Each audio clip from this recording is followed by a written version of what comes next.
அப்புறம் இன்றைக்கி வந்து பாலிட்டியில் இந்தியன் ஜுடிஷரி பார்ட் 2. அதாவது ஏற்கனவே வந்து supreme court, high court, subordinate court எல்லாம் வந்து பார்த்துட்டோம். இப்போ நெக்ஸ்ட்டு நம்ம பார்க்கக்கூடியது பார்த்திங்கன்னா ட்ரைபுனல், அது தீர்ப்பாயம் என்ன அப்படின்னு பார்க்க போகிறோம். சட்டத்தின் ஆட்சி என்னங்கிறது பார்க்க போகிறோம். அதோடைய கண்டினியூட்டியாக வந்து ப்ரீவியஸ் இயர் கொஸ்டின்ஸை அப்படி நம்ம பார்க்க போகிறோம். அதை கவனிச்சிட்டே வந்தீங்கன்னா உங்களுக்கு எல்லாமே புரியும். பட் ஃபுல் வீடியோவை பார்க்கணும். நீங்கள் கொஞ்சம் பாதியாக பார்த்துட்டு இருந்தீங்கன்னா உங்களுக்கு புரியாமல் போயிடும். கவனிங்க. ஃபஸ்ட்டு பாருங்கள், இந்த சுப்ரீம் கோர்ட்டு ஃபஸ்ட்டு பார்த்துட்டோம். அதுக்கப்புறம் ஹை கோர்ட் பார்த்தோம். இந்த ஹை கோர்ட் தான் பிரிஞ்சு மெட்ரோபாலிட்டன் லெவல், டிஸ்ட்ரிக்ட் லெவல், இப்போ நம்ம பார்க்கக்கூடியது ட்ரைபனல்ஸ், அதாவது தீர்ப்பாயங்கள் அப்படின்னு சொல்லுவோம் தமிழில். அதுக்கப்புறம் இண்டஸ்ட்ரியல் கோர்ட் தனியாக இருக்குது, ஃபேமிலி கோர்ட்டு தனியாக இருக்குது. ஓகேங்களா? ஸோ இதோடைய கண்டினியூட்டியாக அப்படியே பார்க்க போகிறத நீங்கள் வந்து கவனிச்சுட்டே வந்தீங்கன்னா எல்லாமே உங்களுக்கு புரியும். சரிங்களா? இப்போ பாருங்கள், ஃபஸ்ட்டு தீர்ப்பாயம்னா என்ன அப்படின்னு தெரிஞ்சுக்கணும். ஃபஸ்ட்டு வந்து வாட் இஸ் ட்ரைபனல் அப்படிங்கிறது தெரிஞ்சுக்கணும். தீர்ப்பாயம்னா என்ன? ஸோ தீர்ப்பாயம் அப்படிங்கிறது வந்து ட்ரைபூன்ஸ், இது ஒரு ரோமன் சிஸ்டமில் இதை வந்து இன்ட்ரடியூஸ் பண்ணியிருக்காங்க, ட்ரைபூன்ஸ் அப்படின்னு. The tribunal is a statutory quasi-judicial body established in India. புரியுதுங்களா? அதாவது ஒரு சட்ட ரீதியான நிறுவப்பட்ட ஒரு நிறுவனம், நீதித்துறை சார்புடைய ஒரு அமைப்பு. இதான் முக்கியமானது, கீவேர்ட்ஸ். அதாவது இந்த ட்ரைபுனல் இருக்குது பார்த்தீங்களா, அது வந்து பாராளுமன்றம் மற்றும் மாநில சட்டமன்றத்தால் தான் ஏற்றப்படும். ஸோ ஆக்ட் அப்படிங்கிற சட்டம் வந்து act of parliament, state legislature தான் இதை செய்ய முடியும். ஏதாவது உங்களுக்கு பிரச்சனைன்னு வச்சுக்கோங்க, அதை வந்து சால்வ் பண்ணக்கூடியது, டிஸ்பியூட் சால்வ் பண்ணக்கூடியதுன்னா ஸ்பீடி, காஸ்ட் எஃபெக்டிவ், எஃபிஷியன்ட் மேனருக்காக தான் இந்த ட்ரைபனல்ஸ் வந்து ஸ்டார்ட் பண்ணியிருக்காங்க. ஸோ டைரெக்டாக கோர்ட்டுக்கு போகிறோம், ரெஜிஸ்டர் பண்ணுறோம் கேஸை, அங்கே வந்து நீங்கள் வந்து வாதாடுறீங்க, டிபேட் பண்ணுறீங்க, அதை விட்டுட்டு இது கொஞ்சம் ஃபாஸ்ட்டு, விரைவாக கேஸை வந்து விரைவாக நடத்துகிறது மட்டும் இல்லாமல் பிரச்சனையை சால்வ் பண்ணுறதுக்கும் செலவு குறைவுக்கும் திறமையான முறையில் தகராறுகளை தீர்ப்பது தான் இந்த தீர்ப்பாயத்தின் முக்கிய நோக்கமாக இருக்குது. சரி, இது வந்து இருக்கலாமா, ட்ரைபல்ஸ் வச்சுக்கலாமா அப்படிங்கிறதுக்காக தான் ஒரு கான்ஸ்டிடியூஷனல் ப்ரொவிஷன்ஸ் பார்க்க போகிறோம்.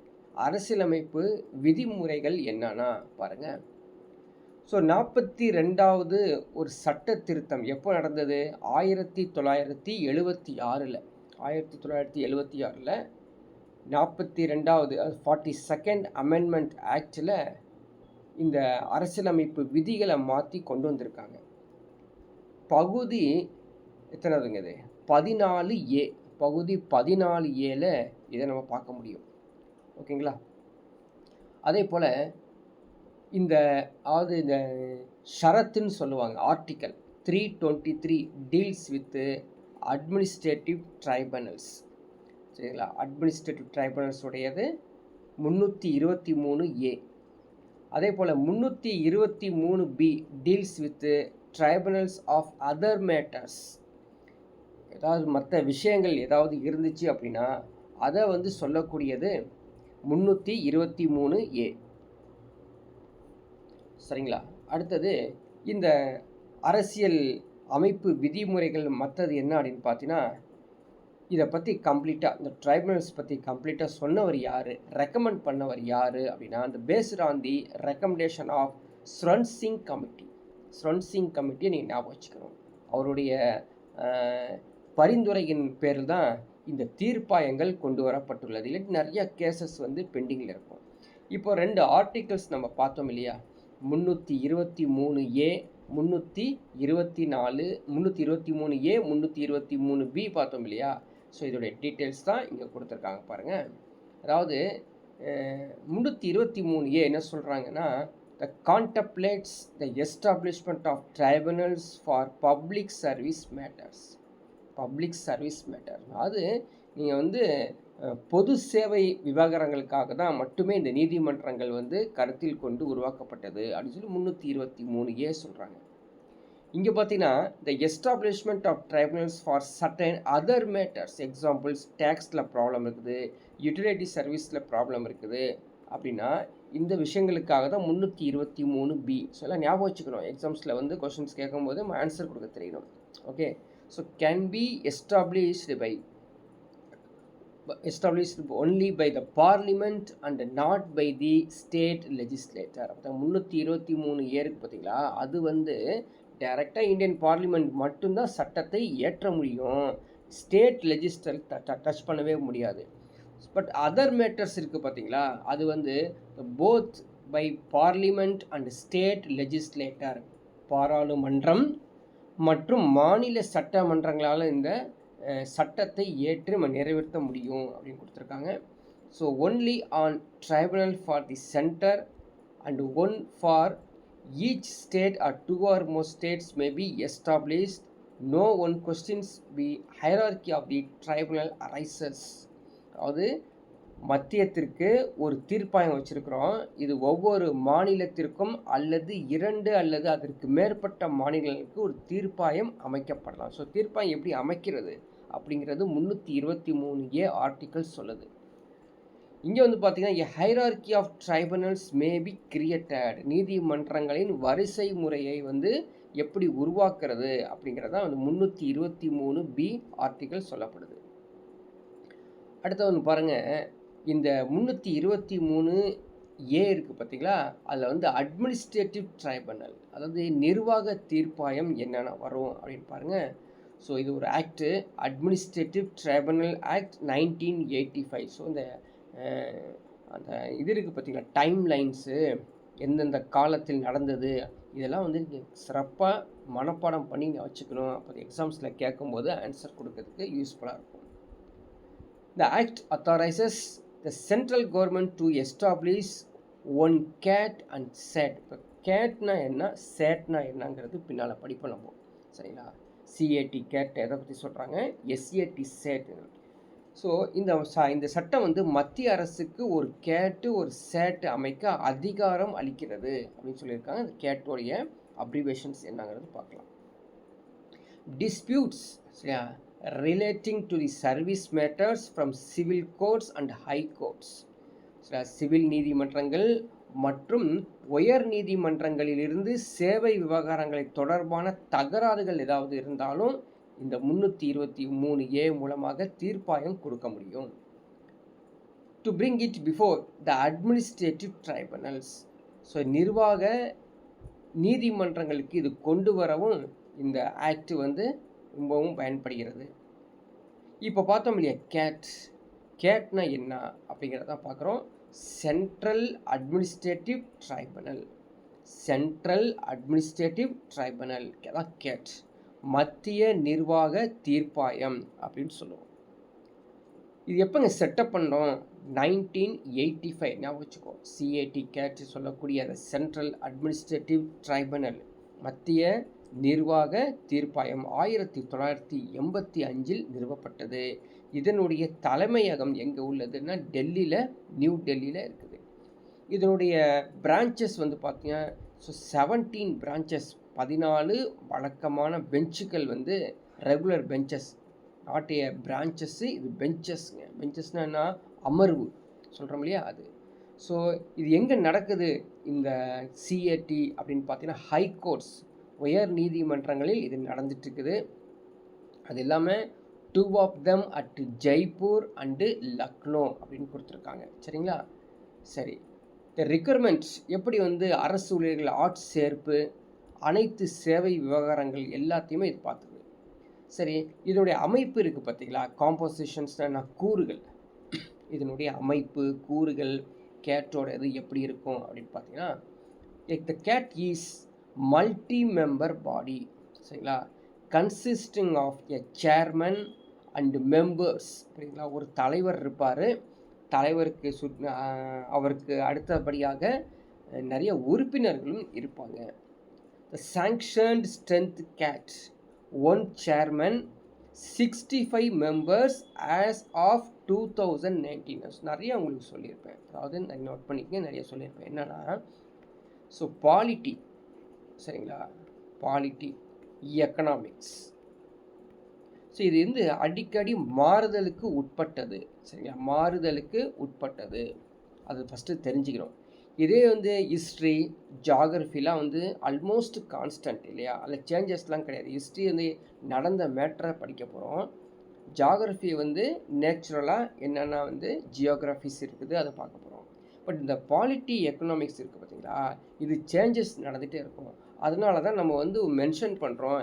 இது 2019 நிலவரப்படி தான் ஒரு சேர்மன் 65 உறுப்பினர்கள் கொண்டது அப்படின்னு சொல்கிறோம். புரியுதுங்களா? ஸோ இது மாற்றம் இருக்கும். So you can go search the இன்டர்நெட்டில் சர்ச் பண்ணி நீங்கள் வந்து அஸ் ஆஃப் என்ன இருக்குது 2025ங்கிறது நோட் பண்ணி வைக்கணும். ஓகேங்களா? சரி, யாருங்க அப்பாயின்மெண்ட் பண்ணுவாங்க இந்த கேட்டோடைய சேர்மனை அப்படின்னு பார்த்தீங்கன்னா, ஸோ அப்பாயிண்டட் பை பிரசிடென்ட் தான், ஜனாதிபதியால் தான் நியமிக்கப்பட முடியும். அதே மாதிரி பார்த்தீங்கன்னா, இந்த ஜுடிஷியல் அண்ட் அட்மினிஸ்ட்ரேட்டிவ் ஏரியாஸ், நீதித்துறை மற்றும் நிர்வாக பகுதிகள், அந்த பகுதியில் தான் இது பண்ண முடியும். என்னென்ன பகுதிகள் வருது பாருங்கள். ஃபஸ்ட்டு இவங்களுடைய டேர்ம் ஆஃப் ஆஃபீஸ்னு சொல்லக்கூடிய பதவிக்காலம். என்னென்ன பதவிக்காலம்? ஸோ சேர்மன் இருக்கார், தலைவர் இருக்கார், அவர் வந்து 5 வருடங்கள் தான் இருக்க முடியும். 5 இயர்ஸ் தான். எல்லாம் எக்ஸாம்பிள் கேட்பாங்க, நோட் பண்ணி வச்சுட்டு, not only noting, so you can go and digest. நிறைய டைம் நீங்கள் படித்து பார்த்து புரிஞ்சிக்கணும்.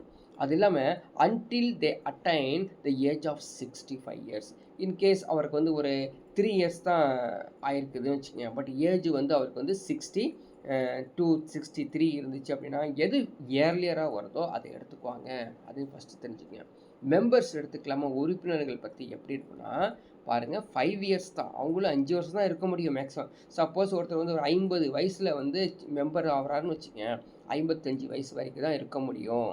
சரிங்களா? அதுவே வந்து 60 வயசில் ஆகிறாருன்னு வச்சுங்க, 62 வயசு வரைக்கும் தான் இருக்க முடியும். 2 இயர்ஸ் 3 இயர்ஸ் தான் இருக்க முடியும். ஓகேங்களா? விச் இஸ் இயர்லியர் அப்படிங்கிறது. ஸோ இந்த பாயிண்ட் வந்து வெரி வெரி இம்பார்ட்டண்ட்.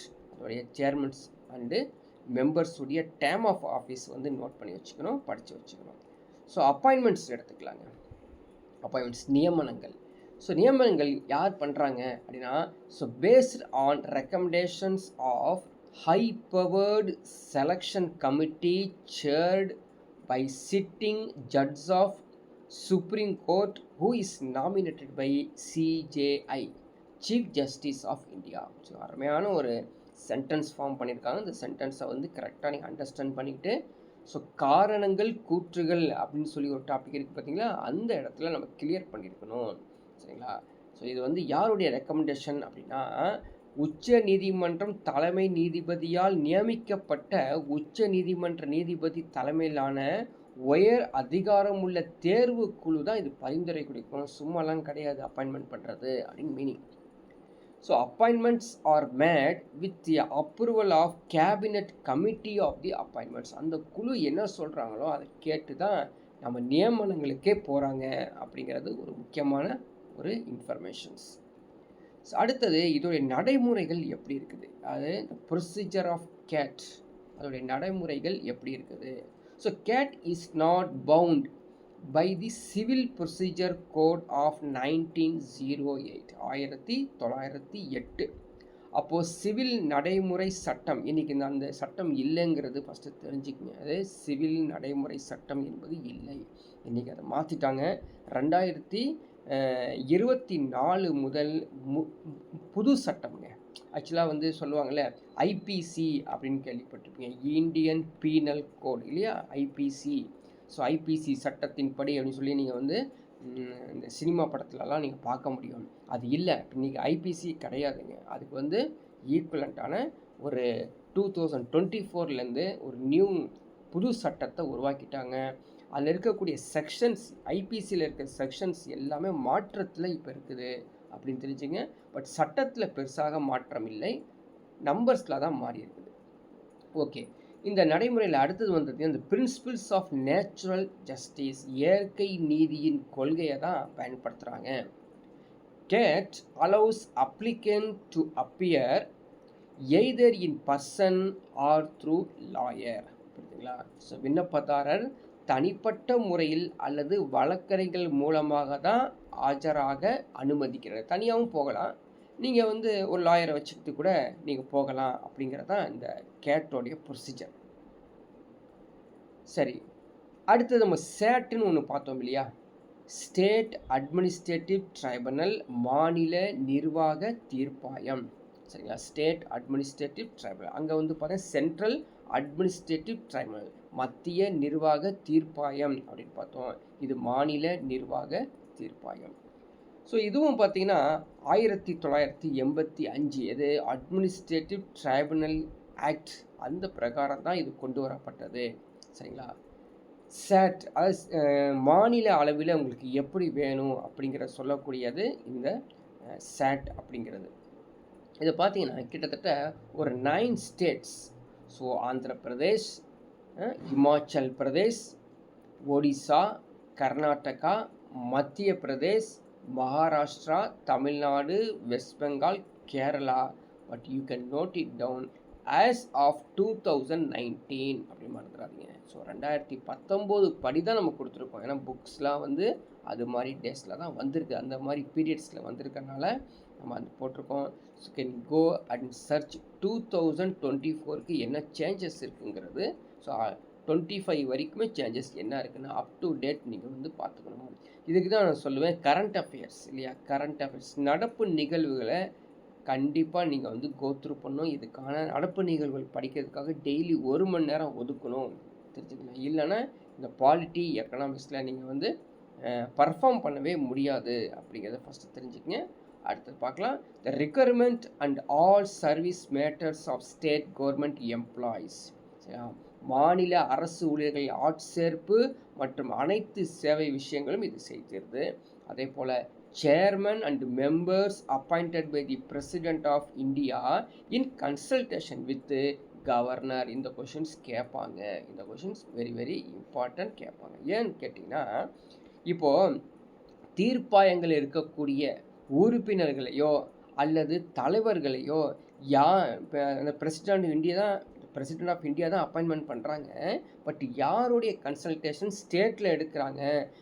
அதாவது அட்டார்னி, அது அட்வொகேட் ஜென்ரல்னு கேள்விப்பட்டிருப்பீங்களா? ஆப்ஷன்ஸ் சொல்கிறாங்க. ஆப்ஷன்ஸ்னால் அட்வொகேட் ஜென்ரலை வந்து கன்சல்ட் பண்ணுவாங்களா, கவர்னரை கன்சல்ட் பண்ணுவாங்களா, முதலமைச்சரை கன்சல்ட் பண்ணுவாங்களா, சட்டத்துறை அமைச்சரை கன்சல்ட் பண்ணுவாங்களா, இப்படிலாம் அந்த ஆப்ஷன்ஸ் வரும். ஓகேங்களா? ஸோ அதனால் நான் சொல்கிறேன். So not just read the questions, not just read the books, not just read the notes. நீங்கள் ஜஸ்ட் ரீட் பண்ணக்கூடாது, ஸ்டடி பண்ணணும். ஸ்டடிங்கிறது வேறு, ரீடுங்கிறது வேறு. So most of the students என்ன பண்ணுறீங்க அப்படின்னா ஜஸ்ட்டு ரீடு தான் பண்ணுறீங்க, படிக்கிறீங்க, மேலோட்டமாக படிக்கிறீங்க. ஸ்டடி பண்ணுறது அப்படிங்கிறது ஒரு ஆராய்ச்சி மாதிரி.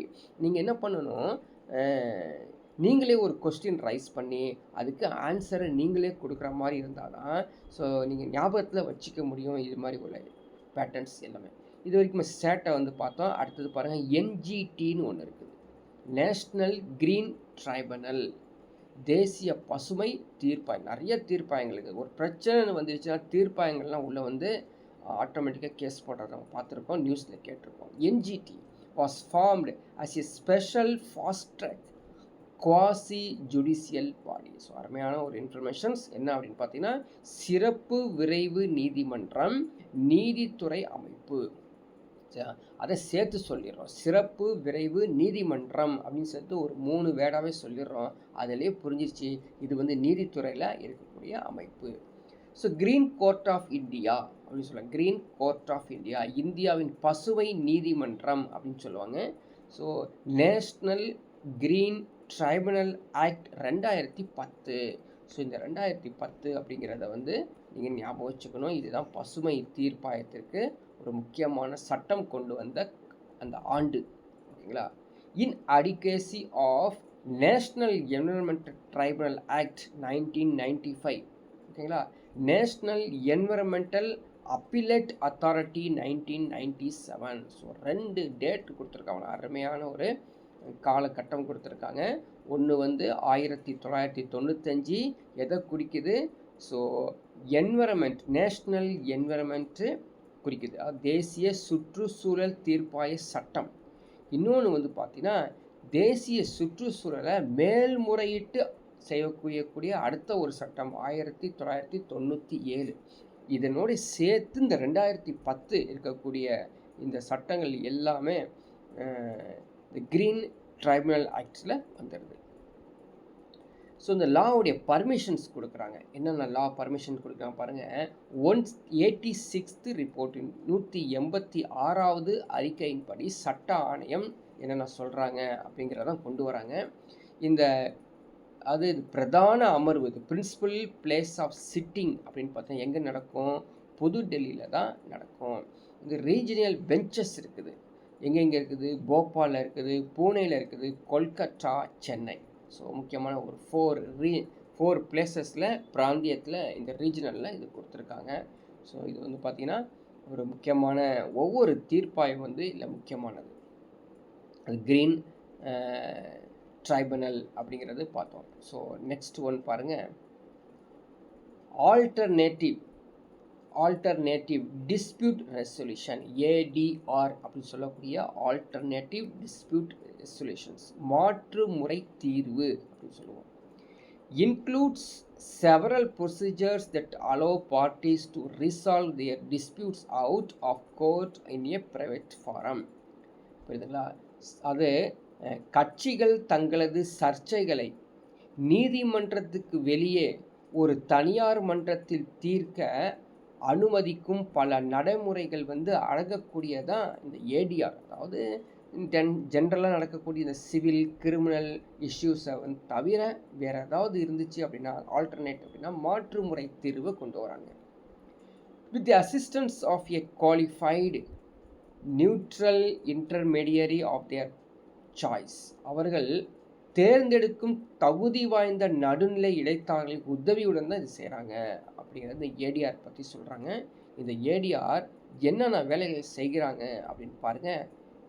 ஃபஸ்ட்டு வந்து ஆர்பிட்ரேஷன் நடுவர் தீர்ப்பு, நடுவருடைய தீர்ப்பு.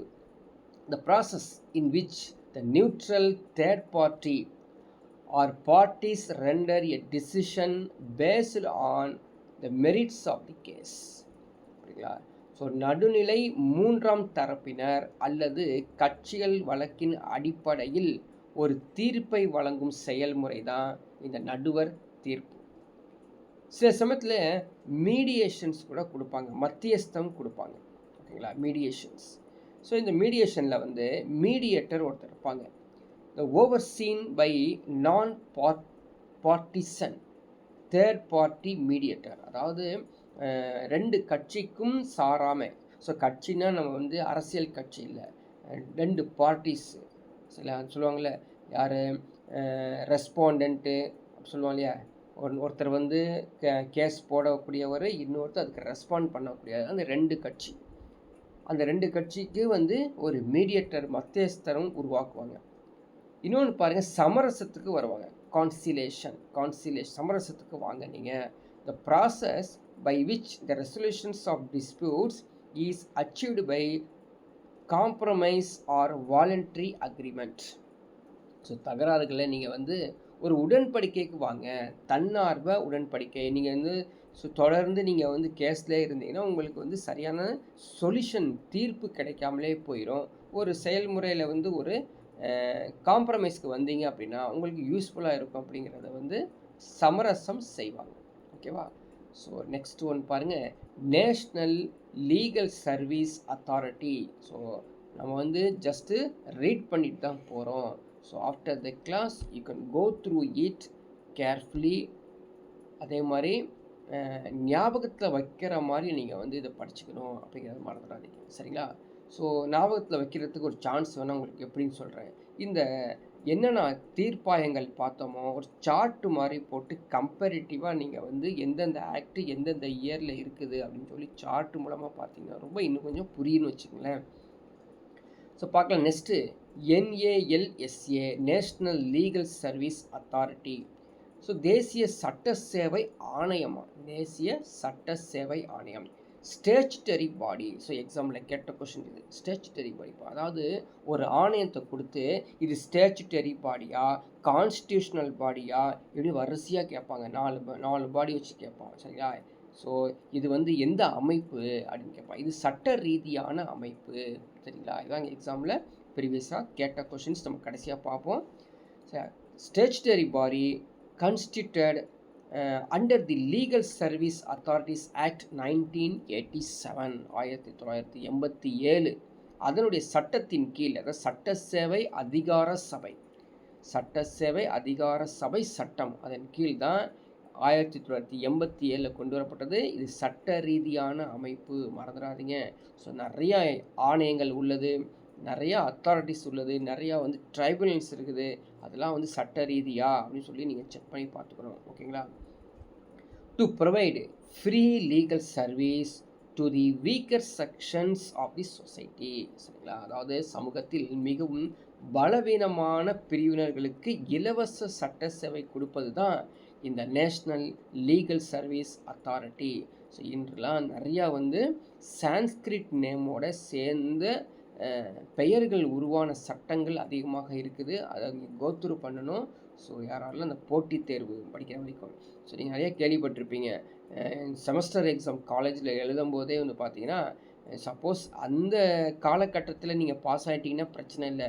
2 இயர்ஸ் 3 இயர்ஸ் தள்ளி போட்டு நீங்கள் வந்து ஒரு அரியர்ஸ் பேப்பர் எழுதினீங்க அப்படின்னா நிறைய சிலபஸ் சேஞ்ச் ஆகிரும் இல்லையா. அது போல தான் இதுவும். ஓகேங்களா. தொடர்ந்து அப்பப்போ படித்து பாஸ் ஆகிற மாதிரி பிளான் பண்ணிக்க. To organise Lok Adalat for the amicable, so அமைக்கபிள்னு சொல்லுவாங்க, amicable settlement of disputes. So Lok அதாலத்துக்கு வந்து அமைக்கிறதுக்கு இந்த NALSA உங்களுக்கு வந்து பரிந்துரை கொடுப்பாங்க சொல்லுவாங்க அப்படின்னு சொல்லியிருக்கோம். அடுத்த பாருங்கள், கிராம நயாலயா. இது ஒரு மொபைல் சர்வீஸுங்க. மொபைல் சர்வீஸ்னா உங்கள் ஊருக்கே வந்து கோர்ட், உங்கள் ஊர்லேயே கோர்ட்டு வந்துடும். So mobile village court established under the கிராம நயாலயாஸ் ஆக்ட் 2008. இப்போ ஒரு கொஸ்டின்ஸ் ஒன்று எதிர்பார்க்கலாங்க. இந்த கிராம நயாலயாவுடைய சட்டம் எந்த ஆண்டுன்னு கேட்டாங்கன்னா 2008 அப்படின்னு சொல்லி ஞாபகம் வச்சுக்கணும். ஓகேங்களா. ஸோ எதுக்கு வந்திருக்குன்னு தெரியும், எல்லாமே ஸ்பீடி அண்ட் ஈஸி ஆக்சஸ்க்காக தான். ஓகே. அடுத்தது பாருங்கள், லோக் அதாலத் மக்கள் குறைதீர் மன்றம். இது வந்து அருமையான அடுத்த ஒரு அமைப்பு. ஓகேங்களா. ஸோ இதுவும் வந்து லா, அது ஸ்டாச்சுட்டரி பாடி தான். லோக் அதாலத்ஸ், லோக் அதாலத்னா பீப்புள்ஸ் கோர்ட் அப்படின்னு கொண்டு வராங்க. இது ஒரு கேம்புங்க, ஜஸ்ட் லைக் தி கேம்ப். எப்போ ஆரம்பித்தது அப்படின்னா குஜராத்தில் 1982 தான் ஆர்கனைஸே பண்ணாங்க. அங்கே தான் வந்து முகாம் நடத்தப்பட்டது. ஒரு ஊருக்கு போயிட்டு அங்கே ஒரு வண்டி தள்ளிட்டு போய் ஒரு வேன் மாதிரி இருக்கும். அந்த வேனுக்குள்ளே வந்து ஒரு ஜட்ஜு உட்காந்துருப்பாங்க, லாயர்ஸ் உட்காந்துருப்பாங்க. உங்களுடைய இஷ்யூஸ் எல்லாமே நீங்கள் அங்கே போய் சொன்னீங்க அப்படின்னா அவங்க சால்வ் பண்ணி ஆஸ் யூஷுவல் நீங்கள் வந்து ஹை கோர்ட்டு டிஸ்ட்ரிக்ட் கோர்ட்டில் எப்படி செய்கிறாங்களோ இதே மாதிரி செய்யக்கூடிய பாருங்கள். இது வந்து statutory body, statutory status under the legal service authorities 1987. So அந்த இயரை வந்து கரெக்டாக ஞாபகம் வச்சுக்கணும், புரிஞ்சு ஞாபகம் வச்சுக்கணும். த லீகல் சர்வீஸ் அத்தாரிட்டிஸ் ஆக்ட் 1987 சரிங்களா. இந்த ஆக்டை வந்து அமெண்ட்மெண்ட் பண்ணியிருக்காங்க 2002. சட்ட திருத்தம் கொண்டு வந்திருக்காங்க 2002 for the establishment of permanent Lok Adalats. நீங்கள் தெரிஞ்சுக்கணும், சாதாரண லோக் அதாலத் வந்து ஒரு டெம்பரவரியாக இருந்ததை வந்து 1987 சட்டத்தின்படி. என்ன சட்டம் அது? அதாவது அந்த சட்டம் பேர் வந்தாங்க சட்ட சேவைகள் அதிகார சபை சட்டம் 1987 படி இருந்தது. 2002 ஒரு சட்டம் திருத்தம் பண்ணி அதை வந்து பர்மனெண்ட் ஆக்கியிருக்காங்க அப்படிங்கிறது புரிஞ்சுக்கணும். எக்ஸாம்ஸில் இதை டச் பண்ணுவாங்க. இதுக்கு ஃபீ இருக்கா? கோர்ட்டில் ஃபீ மற்றதுக்கெலாம் உண்டுங்க. எதுக்கு டிஸ்ட்ரிக்ட் கோர்ட்ஸ் போனாலும் சரி, நீங்கள் ஹை கோர்ட் போனாலும் சுப்ரீம் கோர்ட் போனாலும் ஃபீ பே பண்ணி ஆகணும். So there is no court fee.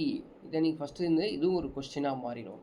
So Lok Adalat இது மக்கள் குறைதீர் மன்றம், மக்களுக்காக இது மன்றம், கண்டிப்பாக ஃபீ கிடையாது. So court fee is already paid amount will be refunded if the dispute is settled at Lok Adalat. In case நீங்கள் பே பண்ணியிருந்தீங்க அமௌண்ட்டு அப்படின்னா உங்களுக்கு கேஸ் வந்து டிஸ்போஸ் ஆகணும். தீர்ப்பு கொடுத்துட்டாங்க அப்படின்னா உங்களுக்கு வந்து அந்த அமௌண்ட்டை ரீஃபண்ட் பண்ணிடுவாங்க அப்படிங்கிறத சொல்கிறாங்க. த parties to the dispute can directly interact with the judge through their council. It's not நீங்கள் வந்து ஜஸ்ட்டு போய் பேசுறதுலாம் கிடையாதுங்க. நேரடியாகவே வந்து நீதிபதியிடமே நீங்கள் தொடர்பு வைத்து அந்த பிரச்சனையை சால்வ் பண்ணலாம் அப்படிங்கிறது தான் இந்த லோக் அதாலத் அப்படிங்கிறது.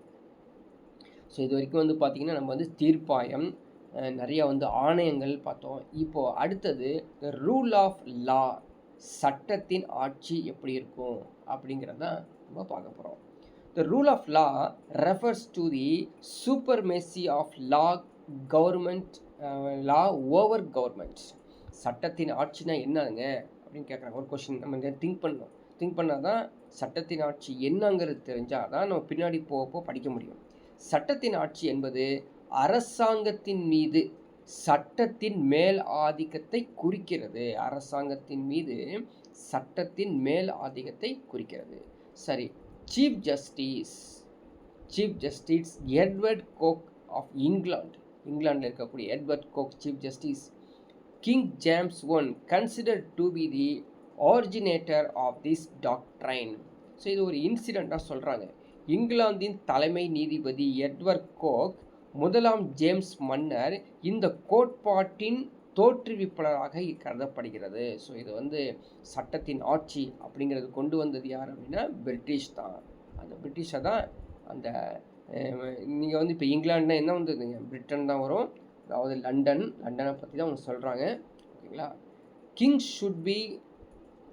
Should be under the god and law. அப்படிங்கிற ராஜா கடவுளுக்கும் சட்டத்திற்கும் உட்பட்டவராக இருக்க வேண்டும் அப்படிங்கிறதான் அந்த பிரிட்டிஷ் அரசாங்கத்தில் கொண்டு வந்தது.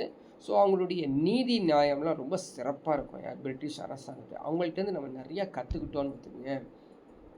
த law and constitution 1985 A V Dicey. So சட்டம் மற்றும் அரசியலமைப்பு 1885 ஏவி டைசி அதை சொல்கிறாரு. அதே மாதிரி the rule of law is guaranteed by the constitution article 14. So கட்டுரை அல்லது சரத்து அல்லது பிரிவு 14 நம்மளுடைய அரசியலமைப்பு சட்டத்தில் சட்டத்தின் ஆட்சியை பற்றி கூறப்பட்டுள்ள ஆர்டிக்கல் எது அப்படின்னு கேட்டாங்கன்னா ஆர்டிக்கல் 14 அப்படின்னு ஞாபகம் வச்சுக்கணும். இப்போது அதனுடைய விளக்கத்தை தான் இங்கே கொடுக்குறாங்க பாருங்கள். சூப்பர்மேசி அப்படின்னு சொல்லிட்டீங்களே, சட்டத்தின் மேலாதிக்கம் சொல்கிறீங்களே, என்ன அது அப்படின்னு சொல்லியிருக்காங்க. அரசு அதிகாரிகள் உட்பட்ட அனைத்து தனிநபர்களுக்கும் சட்டத்திற்கு உட்பட்டவர்கள், யாரும் சட்டத்திற்கு அப்பாற்பட்டவர்கள் அல்ல. ஒரு சிம்பிள் டெஃபினேஷன் சொல்லணும் அப்படின்னா சட்டத்திற்கு அப்பாற்பட்டவர்கள் யாருமே இருக்க முடியாது அப்படிங்கிறது தான் அந்த சூப்பர்மேசி ஆஃப் லா. அடுத்தது என்ன சொல்கிறாங்க, ஈக்குவாலிட்டி பிஃபோர் தி லா, சட்டத்தின் முன் அனைவரும் சமம். அதே மாதிரி இண்டிவிஜுவல் ரைட்ஸ், தனி நபரின் உரிமை அப்படிங்கிறத சொல்கிறாங்க. ஸோ இது வந்து நான் வந்து மேலோட்டமாக இதை சொல்லிட்டு போகிறேன். நீங்கள் இந்த பிடிஎஃப் வந்ததுக்கப்புறம் இதை வந்து டீட்டெயிலாக படித்து வச்சுக்கோங்க. எதுக்குங்க ஸோ அசர்ஷன் அண்ட் ரீசன்ஸ், காரணங்கள் கூற்றுகளை கேட்டு விட்ருவாங்க. கிளியராக ஒவ்வொரு லைனையும் படித்து வச்சுக்கோங்க. சரி, அடுத்தது பாருங்கள், சட்டத்தின் ஆட்சி மற்றும் இந்திய அரசியல் அமைப்பு. அதாவது இந்த ரூல் ஆஃப் லாவையும் இந்தியன் கான்ஸ்டியூஷன் பற்றி கம்பேரிட்டிவாக சொல்கிறோம். அங்கே போய் பார்க்குறோம் தெரியும் இல்லையா. இந்தியன் கான்ஸ்டியூஷன் ஓப்பன் பண்ணி பார்த்தோம்னா ஃபஸ்ட் என்ன இருக்குது, ப்ரீஎம்பிள்னு சொல்லி ஏற்கனவே பார்த்துருக்கோம். முன்னுரை இருக்குது. இந்த முன்னுரையில் என்ன சொல்லியிருக்காங்க, ஜஸ்டிஸ் நீதியை பற்றி சொல்லியிருக்காங்க, சொவரனிட்டி இறையாண்மை பற்றி சொல்லியிருக்காங்க, ஈக்குவாலிட்டி சமத்துவம் பற்றி சொல்லியிருக்காங்க. இப்போ நம்ம சட்டத்தின் ஆட்சி நேராக சொல்லணும் அப்படின்னா ஃபண்டமெண்டல் ரைட்ஸை பற்றி சொல்லி ஆகணும். ஃபண்டமெண்டல் ரைட்ஸுடைய ஆர்டிக்கல் என்ன அப்படின்னு பார்த்தீங்கன்னா ஆர்டிக்கல் 13(1) சரிங்களா. சட்டத்தின் ஆட்சி வந்து சொல்லக்கூடிய அந்த ஏற்கனவே 14ன்னு ஒன்று பார்த்தோம். அடுத்தது வந்து ஃபண்டமெண்டல் ரைட்ஸு பற்றி சொல்லக்கூடியது சரத்து 13 பிரிவு 1 சரிங்களா. Rule of law is not directly stated in the Indian constitution. சரிங்களா. அந்த சட்டத்தின் ஆட்சி அப்படிங்கிறது இந்திய அரசியலமைப்பு சட்டத்தில் நேரடியாக குறிப்பிடப்படவில்லை. இது ஒரு இம்பார்ட்டன்ட் கொஸ்டின்ஸ், எக்ஸாமில் கேட்கக்கூடிய ஒரு இம்பார்ட்டன்ட் கொஸ்டின்ஸ்லாம் கேட்பாங்க. அதாவது சென்டென்ஸ் கொடுத்து இந்த நேரடியாக குறிப்பிடப்படவில்லை அப்படின்னு சொல்லி கொடுத்துட்டாங்கன்னா இது வந்து சரியா சரியில்லையா, 1 சரியா 2 சரியா 3 சரியான்னு கேட்டுருவாங்க. கிளியராக வந்து நீங்கள் ரிப்பீட்டடாக படித்து அண்டர்ஸ்டாண்ட் பண்ணிக்கணும், பைஹார்ட்டும் பண்ணிக்கணும். Supreme court judgments on rule of law. So சட்டத்தின் ஆட்சி தொடர்பான உச்ச நீதிமன்றங்களின் என்னென்ன தீர்ப்புகள் அப்படின்னு சொல்லி கொடுத்துருக்காங்க. ஸோ ஒரு இன்ஃபர்மேஷன்ஸாக கொடுத்துருக்காங்க. எக்ஸாமில் கேட்பாங்கன்னு சொல்ல முடியாது, பட் எக்ஸாமில் எப்படி கேட்பாங்க அப்படின்னா ரீசெண்டாக நடந்தது தான் கேட்பாங்க. So AK Gopalan versus state, அவருடைய அரசு, ஏகே கோபாலனுக்கு அரசுக்கு இடையே நடந்த ஒரு பிரச்சனையை சொல்லியிருக்காங்க. அதே மாதிரி இந்திரா நேரு காந்தி வெர்சஸ் ராஜ் நாராயணன் அவருடைய கேஸு. இதில் வந்து பார்த்தீங்கன்னா 39th CA வாஸ் சேலஞ்ச், 39வது CA சவாலாக விடுக்கப்பட்ட ஒரு பிரச்சனை. அதே போல் தலைமை நீதிபதி ரே அப்படிங்கிறது சட்டத்தின் ஆட்சிக்கு எதிரானது என்பதால் திருத்தம் செல்லாது அப்படிங்கிறது தான் ஒரு தீர்ப்பு கொடுத்துருக்காரு அப்படின்னு கொடுத்துருக்காங்க. யூசுப் கான் வெர்சஸ் மனோகர் ஜோஷி இவருடைய கேஸு. அதே மாதிரி supreme court interpreted that constitutions imposes to a duty the state to protect and preserve the peace of orders. இது மாதிரி நிறைய சட்டத்தின் ஆட்சிக்கு சரியான ஒரு எக்ஸாம்பிள்ஸ், அது நடந்த ஒரு பிரச்சனையே சொல்லியிருக்காங்க. ஸோ நீங்கள் வந்து லா அப்படின்னாலே வந்து ஒரு பக்கம் லா இருந்துச்சு அப்படின்னா இன்னொரு பக்கம் நடந்த இன்சிடெண்ட்டை தான் ஜென்ரலி இந்த லாயர்ஸ் படிக்கிறவங்க படிப்பாங்க. ஒரு பக்கம் லா படிப்பாங்க, இன்னொன்று அதனால தீர்ப்புகள் என்னென்ன கொடுத்துருக்காங்க அதை தான் படிக்கணும். ஸோ ஜென்ரலாக நீங்கள் வந்து அங்கே போய் தீர்ப்பு கொடுக்கும் பொழுது அங்கே பேசக்கூடியதுன்னு பார்த்தீங்கன்னா ஏற்கனவே ஹைகோர்ட்ஸ் சுப்ரீம் கோர்ட்ஸ் கொடுக்கப்பட்ட தீர்ப்பை குறிக்கோள் காட்டி தான் நீங்கள் வந்து அங்கே வாதாடவே முடியும் அப்படின்னு தெரிஞ்சுக்கங்க. அடுத்தது பாருங்கள், ரூல் ஆஃப் லா இண்டெக்ஸ் 2022 சட்டத்தின் ஆட்சி குறியீடு என்ன, 2022 குறியீடு என்னன்னு கேட்டாங்க. So world justice project WJP இது ஒரு குறியீடு. உலக நீதி திட்டம் ஞாபகம் வச்சுக்கணும். India has been ranked 77 out of 140 countries. 140 சரிங்களா, நம்ம இந்தியா வந்து 140 கண்ட்ரியில் 77வது இடத்தில் உள்ளது அப்படிங்கிறது தான் கொடுத்துருக்காங்க. இந்த ரேங்க்கு வந்து பார்த்தீங்கன்னா 2019 ரேங்க்கு. இப்போ ரீசெண்ட் ரேங்க்கெல்லாம் நீங்கள் எடுத்து கோத்ரூ பண்ணிக்கணும். அதுக்கு தான் வந்து கரண்ட் அஃபேர்ஸ் வந்து ரெகுலராக பார்க்க சொல்கிறேன். ஸோ நிறைய பேர் பார்க்க மாட்டேங்கிறது புரிஞ்சிக்கிங்க, பார்த்தே ஆகணும். யாரெல்லாம் போட்டித் தேர்வு எழுதுறதுக்கு டிசைட் பண்ணிட்டீங்க அப்படின்னா கண்டிப்பாக கரண்ட் அஃபேர்ஸ் பார்த்துடும். சரி, இதோடைய காரணிகள்லாம் கொடுத்துருப்பாங்க, இந்த ஃபேக்டர்ஸ் கன்சிடர் பண்ணுறாங்க. So constant on government powers, அரசாங்க அதிகாரிகளின் கட்டுப்பாடுகள், ஆப்சன்ஸ் ஆஃப் கரப்ஷன்ஸ், ஊழல் இல்லாது, ஃபண்டமெண்டல் ரைட்ஸ், அடிப்படை உரிமைகள், order and security, civil and criminal justice, இதெல்லாம் வந்து கன்சிடர் பண்ணுறக்கூடிய காரணிகள் அப்படின்னு தெரிஞ்சுக்கங்க. ஓகேவா? அடுத்தது பாருங்கள், ஜுடிஷியல் ரெவ்யூ அப்படின்னு சொல்லி அடுத்தது. ஜுடிஷியல் ரெவ்யூன்னு அர்த்தம் நீதித்துறை மீளாய்வு. இது எங்கேருந்து உருவானது? இந்த ஜுடிஷியல் ரெவ்யூ வந்து பார்த்தீங்கன்னா அந்த ஜுடிஷியல் பற்றி சொல்லக்கூடியது USA தான். So originated from USA, Marbury versus Madison 1803. So அங்கேருந்து மூலம் தெரிஞ்சுக்கிட்டோம். என்னது இது? ஒரு ஃப்ரேஸுங்க, அது ஃப்ரேஸ், ஒரு சொற்றொடர் அப்படின்னு சொல்லுவாங்க. ஜுடிஷியல் ரெவ்யூ இட்ஸ் சொற்றொடர். அரசியல் அமைப்பில் எங்குமே பயன்படுத்தப்படவில்லை. So important informations. Judicial review அப்படின்னு சொல்லி நம்முடைய இந்தியன் கான்ஸ்டியூஷனில் எங்கேயுமே பயன்படுத்தப்படவில்லை அப்படின்னு தெரிஞ்சுக்கங்க.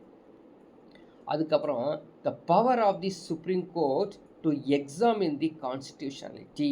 அரசியலமைப்பு சட்டத்தை பரிசீலிக்கும் சுப்ரீம் கோர்ட்டின் அதிகாரம் தான் இந்த பகுதி. So legislative enactments of central and state governments, மத்திய மற்றும் மாநில அரசாங்கங்களின் சட்டங்கள். இஃப் வயலேட் தி கான்ஸ்டியூஷன், நீங்கள் வந்து இந்த அரசியலமைப்பை மீறிட்டிங்கன்னு வச்சுங்க, can be declared as a unconstitutional and invalid by the supreme court. புரியுதுங்களா? ஸோ அரசியலமைப்பை நீங்கள் மீறினீங்க அப்படின்னா அரசியலமைப்பிற்கு விரோதமாகவும் அல்லது செல்லாததாகவும் ஆகிரும் அப்படிங்கிறதும் இந்த முக்கியமான ஒரு இன்ஃபர்மேஷன்ஸ். சரி, இது கான்ஸ்டியூஷனல் ப்ரொவிஷன்ஸ் எங்கெங்கே கொடுத்துருக்காங்க, விதிமுறைகள் எங்கெங்கே கொடுத்துருப்பாருங்க. ஆர்டிக்கல் 13, 32, 131 36, 143 226, 246 256. ஸோ ரிப்பீட்டடாக படித்து வச்சுக்கோங்க. ஓகேவா? The Supreme Court used to power of judicial review in various cases. So நிறையா வந்து ஜுடிஷியல் ரிவ்யூ பற்றி அந்த கேசஸ் எல்லாமே வந்து ஆல்ரெடி சுப்ரீம் கோர்ட் வந்து நிறையா கேஸை வந்து கொடுத்துருக்காங்க.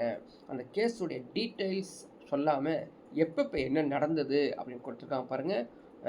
Golaknath case 1967, bank nationalisation case 1970. எதை குறிக்குதுங்க? ஜுடிஷியல் ரிவ்யூவை பற்றி குறிக்குது. அதே மாதிரி Kesavananda Bharati 1973, Minerva Mills case 1980. ஓகேங்களா?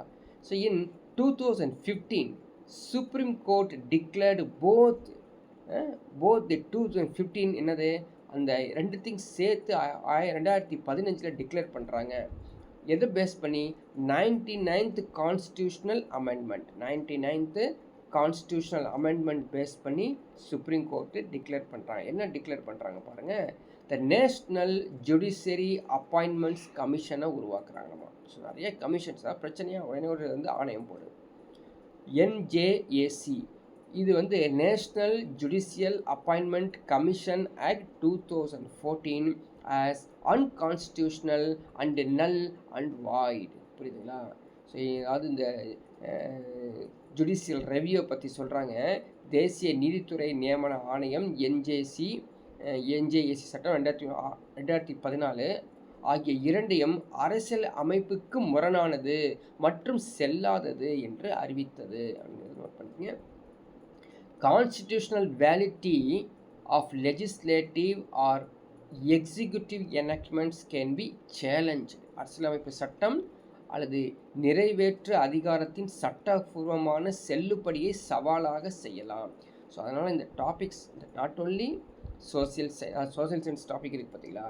Generally you can go through it English and தமிழுங்க. தமிழ் மீடியம் ஸ்டூடெண்ட்ஸ் பற்றி ஒரு இஷ்யூ இருக்காது. அவங்க தமிழ் அப்படியே படிச்சுட்டு சிங்கிளாக போயிடுவாங்க. பட் இங்கிலீஷ் மீடியம் ஸ்டூடெண்ட்ஸ் என்ன பண்ணுறாங்கன்னா, எனக்கு இங்கிலீஷ் தெரியும் சொல்லி படிக்கிறாங்க. பட் நிறைய இடத்துல அண்டர்ஸ்டாண்டே பண்ண முடியாது. அதனால் தமிழோடு சேர்த்து படிப்பது மிகவும் சிறப்பு. இஃப் இட் இன்ஃப்ரிஞ்சஸ்ன்னு அர்த்தம் மீறினால். எஃப்ஆர் பார்ட் 3 சரிங்களா. எஃப்ஆர் பார்ட் 3ன்னு ஒன்று இருக்குது. அது வந்து அது மீறக்கூடாது. If it is outside the competence of framing authority. So எல்லாம் லா ரிலேட்டடாக வருதுங்க. அதனால நம்மளுக்கு புரியறதுக்கு கொஞ்சம் டிலே ஆகும். ஸோ நம்பர் ஆஃப் டைம்ஸ் படிச்சிங்கன்னா புரியும். If it is contraventions to constitutional provisions. அரசியலமைப்பு விதிகளுக்கு முரணாக இருந்தாலும் இது வந்து ஆக்ஷன் எடுப்பாங்க. சரி. India scope for JR narrower than USA due to the procedure established by the law in India. இந்தியாவில் வந்து இந்தியாவின் சட்டத்தால் நிறுவப்பட்ட நடைமுறை அமெரிக்காவை விட குறுகியது. அமெரிக்கா கொஞ்சம் பரந்த பண்ணியிருக்கா நம்ம புரியுது. அந்த ப்ரொசீஜர் எஸ்டாப்ளிஷ்டு பை லா, சட்டத்தால் நிறுவப்பட்ட நடைமுறைகள் என்னன்னா அப்படின்னு சொல்லி கீழே ஒரு சின்ன இன்ஃபர்மேஷன்ஸ் கொடுத்துருக்காங்க பாருங்கள். ஒன்லி சப்ஸ்டான்டிவ் கிரவுண்ட்ஸ் எக்ஸாமின்ட் அது கொடுத்துருக்காங்க. Whether the law is within the power of the authority concerned or not. India adopted from Japan. ஜப்பான்ட்டு நம்ம வந்து இந்த சட்டத்தால் நிறுவப்பட்ட நடைமுறையை எடுத்துக்கிட்டோம். The due process of law so examine on both grounds or substantive grounds, lawful unlawful, procedural grounds, reasonable unreasonable. So law ரிலேட்டடை வந்து இப்படி தான் அது ஒரு ஃப்ரேஸ் மாதிரியவே தெரியும். ஏன்னா லண்டனுடைய அந்த லா அப்படி தான் இருக்கும். சட்டத்தின் சரியான செயல்முறை, பொருள் சார்ந்த காரணங்கள், அது சட்டப்பூர்வமாக இருக்கலாம், சட்டவிரோதமாக இருக்கலாம், மற்றும் நடைமுறை சார்ந்த காரணங்கள் நியாயமான நியாயமற்ற ஆகிய இரண்டையும் அடிப்படையாக கொண்டு பரிசீலிக்கப்படும் அப்படின்னு கொடுத்துருக்காங்க. ஸோ அடுத்த 1976 உடைய அமெண்ட்மெண்ட் 46th அமெண்ட்மெண்ட் 42வது சட்ட திருத்தம் என்ன சொல்கிறாங்க? உயர் நீதிமன்றத்தின் நீதித்துறை மறு ஆய்வு அதிகாரத்தை குறைத்தது. சரிங்களா. கட்டைல்னா குறைந்தது. The judicial review power of high court. அந்த சட்டம் கொண்டு வராங்க. கேட்குறாங்க இது மாதிரி இந்த ஜுடிஷியல் ரெவியூ இருக்கு இல்லையா, அதாவது மறு ஆய்வு, நீதிமன்றத்தின் மறு ஆய்வு, அதை வந்து அதிகாரத்தை குறைச்சிட்டாங்களாமா. எந்த சட்ட திருத்தத்தின்படி அப்படின்னா 42வது சட்ட திருத்தம் 1976. சரிங்களா. அடுத்த ஒரு சட்ட திருத்தம் பாருங்கள், 43வது 43rd Amendment Act 1977 restored the original position. 76 அதுக்கு ஒரு வருஷம் கழிச்சு என்ன பண்ணிட்டாங்க, 43 சட்ட திருத்தத்தில் அசல் நிலையை மீட்டெடுத்தது அப்படின்னு சொல்லி கொடுத்துருக்காங்க. சரிங்களா? ஸோ அடுத்தது இந்த அரசியல் அமைப்பு விதிமுறைகள் இந்த நீதித்துறைவு மீளாய்வு பற்றி என்ன சொல்கிறாங்க. So constitutional provisions for judicial review பற்றி என்னென்ன சொல்கிறாங்க அப்படின்னு பாருங்கள். ஸோ இதான் முக்கியமான பாட்டு, இது இந்த எக்ஸாமில் டச் பண்ணக்கூடிய பாட்டு. ஸோ ஆர்டிக்கல் 13(2) அந்த ஸோ பிரிவு சரத்து எண் 13(2) என்ன சொல்கிறாங்க, shell not create any regulations, புரியுதுங்களா, those abbreviates or tax away the rights as deliberated in part 3 of the constitution. அரசியல் அமைப்பின் 3ஆம் பாகத்தில் கூறப்பட்டுள்ள உரிமைகளை சுருக்கமாக கூறும் அல்லது நீக்கும் எந்த ஒரு ஒழுங்குமுறையும் உருவாக்கக்கூடாது அப்படின்னு சொல்லி ஆர்டிக்கல் 13(2) சொல்லிட்டாங்க. ஆர்டிக்கல் 32 சொல்கிறாங்க, right to move the supreme court for the enforcement of fundamental rights. நீங்கள் பிரிவு 32 போய் பார்த்தீங்கன்னா அங்கே என்ன சொல்கிறாங்க, இந்தியன் கான்ஸ்டியூஷனில் அடிப்படை உரிமைகளை அம்பலப்படுத்துவதற்காக உச்ச நீதிமன்றத்தை அணுவதற்கான உரிமையே அங்கே கூறப்பட்டுள்ளது. இது மட்டும் இல்லாமல் வரிசையாக நம்ம வந்து இந்த ஆர்டிகல் கொடுத்துருக்காங்க பாருங்கள். ஆர்டிகல் 132, 133, 134 என்ன பண்ணுறாங்க இவங்க, appellate jurisdiction of the supreme Court in the constitutional cases, civil cases, criminal cases. 132 constitutional cases, civil cases, criminal கேசஸில் நீங்கள் வந்து மேல்முறையீட்டு அதிகார வரம்பை பற்றி கூறப்பட்டுள்ளது. அதுலேயும் ஆர்டிக்கல் 134 என்ன சொல்கிறாங்க அப்படின்னா, deals with certificate for appeal to the supreme court from the high court. உயர் நீதிமன்றத்திலிருந்து உச்ச நீதிமன்றத்திற்கு மேல்முறையீடு செய்யக்கூடிய சான்றிதழ் எது கையாளுகிறது அப்படின்னா ஆர்டிக்கல் 134A. படித்து வச்சுக்கோ, ஒவ்வொன்றும் முக்கியமானது, எக்ஸாமில் கேட்பாங்க. எங்கே எப்படி கேட்பாங்க, டைரக்ட் கொஸ்டினே வராது, எல்லாமே இன்டைரக்ட் கொஸ்டின்ஸு. இதுவே ஆர்டிக்கல் 4 ஆர்டிக்கல் கொடுத்து 2 ஆர்டிக்கல் சரியா, 2 3 சரியா, 3 4 சரியா மாற்றி மாற்றி கேட்டாங்கன்னா உங்களால் ஆன்சர் கொடுக்க முடியாமல் ரொம்ப நேரம் டைமிங்கும் எடுக்கும், ராங் ஆன்சருக்கு போகும். எப்போ அப்படின்னு பார்த்தீங்கன்னா, ஸோ யூ ஆர் நாட் என்ன சொல்கிறதுங்க, சவுண்ட் பர்ஃபார்ம் இல்லாமல் இருந்தால், சிறப்பாக நீங்கள் படிக்காமல் இருந்தால் சிரமப்படுவீங்க அப்படின்னு சொன்னீங்க. அடுத்து பாருங்கள், ஜுடிஷியல் ஆக்டிவிசம், நீதிமன்ற செயல் முனைவு. இதுவும் வந்து அமெரிக்காட்டிருந்து நம்ம கற்றுக்கிட்டோம். சரிங்களா, எங்கேருந்து தோன்றியது, அமெரிக்காட்டிருந்து தோன்றியது. This time was first coined 1947. இந்தியாவில் வந்து 1947 American historian educator Arthur Schlesinger is the article Supreme Court. 1947 அவர் தான் முதலில் அமெரிக்கா வரலாற்று ஆசிரியரான கல்வியாளருமான அவர் சொல்கிறார், அவர் பேர் வந்து ஆர்த்தர் ஸ்லென்சிங்கரான் இல்லையா. அவர் சொல்கிறார், உச்ச நீதிமன்றம் சொல்லி ஒரு கட்டுரை ஆர்டிக்கல் வர்றாருங்க, அதில் தான் இதை பற்றி சொல்கிறாரு. அதுக்கப்புறம் நடந்த இன்சிடெண்ட் அப்படின்னு கொடுத்துருக்காங்க. நீதிபதி V.R. கிருஷ்ணா லாயர், நீதிபதி P.N. பகவதி, பதி ஓசினப்பா ரெட்டி, நீதிபதி D.A. தேசாய் ஆகியோர் இந்தியாவின் நீதித்துறை செயல்பாட்டுக்கு அடித்தளம் அமைத்தார்கள். ஸோ முக்கியமான இந்த ஜட்ஜஸ் இல்லையா, யார் யார் வந்து ஜுடிஷியல் ஆக்டிவிசம் வந்து இந்தியாவில் கொடுத்துருக்காங்க அப்படின்னு டீட்டெயில்ஸ் கொடுத்துருக்காங்க. நீதித்துறையின் முன்முயற்சி பங்காமாய், this is the pro role played by the judiciary. இது அவங்க செஞ்சது, இது ப்ரோ ஆக்டிவாக இருக்குது. The protection of the rights citizens and promotions of justice society, குடிமக்களுக்கான உரிமை பாதுகாத்தல் வேலையை அவங்க செஞ்சுட்டாங்க. It is the opposite of judicial restraint, அப்படிங்களா, நீதித்துறை கட்டுப்பாட்டுக்கு எதிரானது. இதை பற்றி நம்மளுடைய அரசியலமைப்பு சட்டத்தில் எங்கே கொடுத்துருக்காங்க பார்க்கலாமா. So constitutional basis with article 13, 14, 21, 32 to 26 நிறைய கொடுக்கப்பட்டுள்ளது. ஆர்டிகல் 21 சரிங்களா, ஆர்டிகல் 21 என்ன சொல்கிறாங்க, உச்ச நீதிமன்றத்தில் அடிக்கடி பயன்படுத்தப்பட்டு வருகிறது. ஆர்டிகல் 21 இருக்கு இல்லையா, அது வந்து உச்சநீதிமன்றத்தில் அடிக்கடி பயன்படுத்தப்படக்கூடிய ஒரு ஆர்டிகல். இது ஒரு முக்கியமான ஒரு கொஸ்டின்ஸ், சரிங்களா? கேட்பாங்க, சுப்ரீம் கோர்ட்டில் வந்து ஃப்ரீக்வெண்ட்லி யூஸ்டு கான்ஸ்டியூஷன்ஸ் ஆர்டிகல் எது அப்படின்னு பார்த்தீங்கன்னா ஆர்டிகல் 21 அப்படிங்கிறது பண்ணுறாதீங்க. ஸோ இதெல்லாம் வந்து இப்படி இன்னும் அடிக்கடி ஆர்டிகல் 21 யூஸ் பண்ணுறாங்க அப்படின்னு சொல்லி நீங்கள் போய் நெட்டில் சர்ச் பண்ணி பாருங்கள். ஆர்டிகல் 21 இந்தியன் கான்ஸ்டியூஷன் எதை பற்றி சொல்கிறாங்க அப்படின்னு தெரிஞ்சு வச்சுக்கணும். எல்லாமே ப்ரௌஸ் பண்ண தான் நம்ம படித்து கற்றுக்க முடியும் அப்படி தெரிஞ்சுங்க. ஸோ அடுத்த இம்பார்ட்டண்ட் கேசஸ் பற்றி சொல்கிறாங்க. ஜஸ்ட்டு வந்து புரிஞ்சுக்கிறதுக்காக இந்த கேஸ் கொடுத்துருக்காங்க.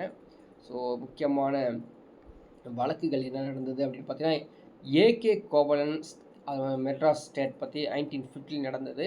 So reject the argument that deprive a person his life or liberty not only the procedure prescribed by law for doing so must be fair but reasonable just. So அவங்க கொடுத்தவுடைய தீர்ப்பில் ஒரு continuity சென்டென்ஸே இருக்காதுன்னு வச்சுங்க. பிரித்து தான் அவங்க வந்து சென்டென்ஸை கொடுப்பாங்க. ஸோ என்ன நடந்திருக்குது, ஒரு நபரை அவரது வாழ்க்கை அல்லது சுதந்திரத்தை பறிக்க அவரது அவ்வாறு செய்வதற்கு சட்டத்தால் நிர்ணயிக்கப்பட்ட நடைமுறை நியாயமானதாக இருக்க வேண்டும் என்றது வாதத்தை நிராகரித்தது. அந்த 1950 உள்ள அந்த இம்பார்ட்டன்ட் கேஸில் நிராகரிக்கிறாங்க, இப்படிலாம் கிடையாது அப்படின்னு சொல்லிட்டு. அடுத்த ஒரு கேஸ் பாருங்கள், யார், கேசவனந்தா பாரதிக்கும் கேரளா மாநிலத்துக்கும் அரசுக்கும் நடந்த ஒரு கேஸு. 1973 அரசியலமைப்பை திருத்துவதற்கான அரசாங்கத்தின் அதிகாரம் வரம்பற்றது அல்ல என்று உச்சநீதிமன்றம் கூறியது. அப்படிங்கிறத சொல்கிறேன் இல்லையா, நீங்கள் எந்த ஒரு டிபேட்ஸ் எடுத்தாலும் ஹைகோர்ட் சுப்ரீம் கோர்ட் கொடுத்த அந்த அந்த தீர்ப்பு இல்லையா, அந்த வெர்டிக்டை எடுத்து வச்சுட்டு அந்த பாயிண்ட் எடுத்து வச்சு தான் பேசுவாங்க. அப்போ தான் வந்து அவங்களுக்கு வந்து ஒரு நியாயமானதாக தெரியும். இன்னொரு கேஸ் பாருங்கள், Maneka Gandhi union of India 1978 நடந்தது. என்ன நடந்தது, நீதித்துறை விளக்கத்தின் மூலம் 21வது பிரிவில் முறையான நடைமுறைக்கான தேவையை அறிமுகப்படுத்தப்பட்டது. ஸோ நிறைய ஒரு இன்டர்பிரிட்டேஷன்லாம் நடந்துச்சு இல்லையா, அதெல்லாம் கொடுத்தாங்க. ஸோ நிறைய ஆக்டிவிட்டீஸ், அது ஜுடிஷியல் ஆக்டிவிசம் எடுத்துக்காட்டுகள்லாம் இருக்குது. ஸோ தொடர்ந்து நீங்கள் வந்து இதை அப்படியே கோத்ரூ பண்ணணும். ஜஸ்ட் இது ரீட் பண்ணுற மாதிரி தான் இருக்கும், ஓகேங்களா? ஸோ ஃபாஸ்ட்டாக போயிடலாம். அடுத்தது பாருங்கள், இந்த ஸ்ட்ரைக்கிங் டவுன் செக்ஷன், அது 66 ஐடி ஆக்ட் 2000. இது வந்து படிச்சுக்கணுங்க, கேட்பாங்க. இது வரைக்கும் கேள்விப்பட்டிருந்தீங்கன்னா சிறப்பாக படிச்சுக்கங்க, கேள்விப்பாட்டி படிச்சு வச்சுக்கோங்க. அது IT related. So information technology act இருக்குறீங்களா 2000, அந்த ஆக்டில் 66A செக்ஷனில் இருக்குது. இதில் வந்து மேனகா காந்தி கேஸ், இந்த broader interpretation act 21, due process of law, முறையான சட்ட நடைமுறையை எடுத்தாங்களாமா. ஸோ பிரிவு 1 பரந்த விளக்கமும் கேட்கப்பட்டுள்ளது அப்படின்னு கொடுத்துருக்காங்க. சரி, ஓகே. அடுத்தது ஒன்று பார்க்கலாங்க, இந்த பொதுநல வழக்குன்னு நியூஸில் கேட்டிருப்பீங்க. ஒரு பிரச்சனை நடந்தால் உடனே பொதுநல வழக்கு போட்டாங்க. பப்ளிக் இன்ட்ரெஸ்ட் லிட்டிகேஷன் இது யார் கொண்டு வந்தது, இதுவும் அமெரிக்காவில் 1960 உருவானது தான். என்ன சொல்கிறாங்க, எந்த ஒரு நபரின் அல்லது குழுவின் உரிமைகளை அம்பலப்படுத்துவதற்காக எந்த ஒரு பொதுமக்களும் அல்லது எந்த ஒரு சமூக நீதிமன்றத்தை அணுகலாம். யார் வேணாலும் நீதிமன்றத்துக்கு போய் ஒரு கேஸ் போட முடியுங்கிறத பொது நல வழக்கு.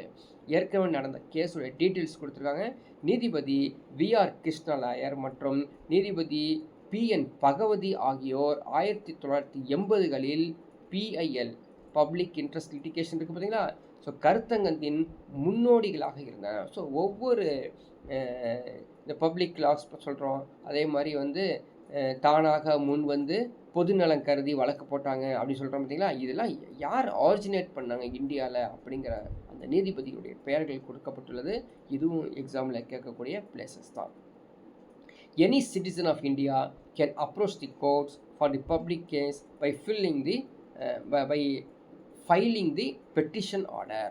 சரிங்களா, இந்திய எந்த ஒரு குடிமகனும் போய் நீதிமன்றத்தை அணுகி நம்ம வந்து ஃபைல் பண்ணலாம். அப்படிங்கிறதுக்கு நிறையா நம்மள்கிட்ட வந்து ஆர்டிகல்ஸ் இருக்குது. ஏன்னா ஆர்டிகல் 32 சொல்கிறாங்க, இன் சுப்ரீம் கோர்ட், உச்ச நீதிமன்றத்தில் நீங்கள் அணுகலாம்.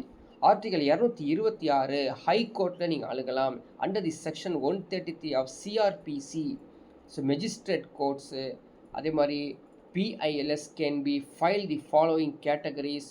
வரிசையாக அந்த பிஐஎல்ஸ் இருக்காங்க இல்லையா, பப்ளிக் இன்ட்ரெஸ்ட் லிட்டிகேஷன்ஸ், எந்தெந்த கேட்டகரிஸ்க்கு அவங்க வந்து தாக்கல் பண்ணுவாங்க அப்படின்னு பார்த்தீங்கன்னா, பாண்டட் லேபர் மேட்டர்ஸ், பிணைக்கப்பட்ட தொழிலாளர் விவகாரங்கள், நெக்லெக்டட் சில்ட்ரன்ஸ், புறக்கணிக்கப்பட்ட குழந்தைகள், non payment of minimum wages to workers and exploitations of casual workers. அதாவது தொழிலாளர்களுக்கு வந்து தற்காலிக சம்பளம் கொடுக்காம ஏமாத்துறது, இது மாதிரி பிரச்சனை இருக்குது. அதே மாதிரி அட்ராசிட்டிஸ் ஆஃப் உமன்ஸ், பெண்களுக்கு எதிரான கொடூரங்கள், environmental pollution and disturbance of ecological balance, இது மாதிரி இஷ்யூஸ் எல்லாத்துக்குமே வந்து இந்த பிஐஎல்எஸ் வந்து தானாக முன் வந்து போடுவாங்க. Food adulterations, maintenance of heritage and culture, some landmarks and judgments, வந்து சில முக்கிய தீர்ப்புகள் என்னென்ன அப்படிங்கிறது வந்து கொடுத்துருக்காங்க. ஸோ தீர்ப்புகள் பொறுத்த வரைக்கும் ஜஸ்ட் இப்படி கோ த்ரூ இட்.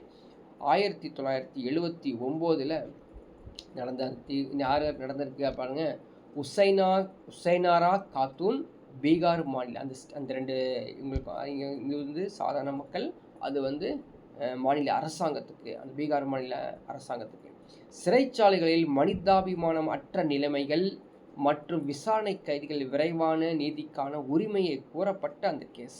ஓகேங்களா, ஒவ்வொரு கேஸும் இருக்குது. இந்த கேஸ் எல்லாம் just you can go through it. எக்ஸாமில் கேட்கலாம் அல்லது தெரிஞ்சுக்கிறதுக்காக கொடுக்கப்பட்டுள்ளது.